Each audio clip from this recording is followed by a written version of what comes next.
எனக்கு தெரியும். இதுக்கெல்லாம் காரணம் நான் தானே போட்டு கொடுக்க போறீங்க. கவலைப்படாத, செஞ்சு முடிப்போம். இந்த நிஞ்சா கல்வி கழகத்துல கடந்த ஒரு வருடமா நீங்கள் எல்லாம் மாணவர்களாக இருக்கீங்க. சரியான நேரத்துக்கு வர்ற முக்கியத்துவத்தை காப்பாத்தாம விட்டுட்டீங்க. நாளைக்கு இங்க வர்றதுக்குள்ள இந்த லேட்டா வர்ற பிரச்சனையை நீங்க தீர்க்கணும். இதுதான் என் அறிவுரை.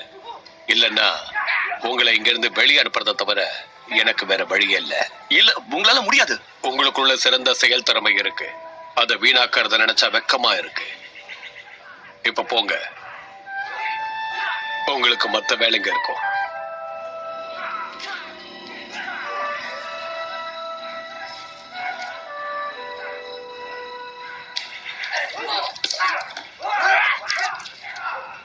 அவங்க கிட்ட ஏன் இப்படி நடந்துக்கிறீங்கன்னு எனக்கு தெரியல. காரணம் இருக்கு கேமரோன். அதனாலதான் நான் சென்சியா இருக்க. நீ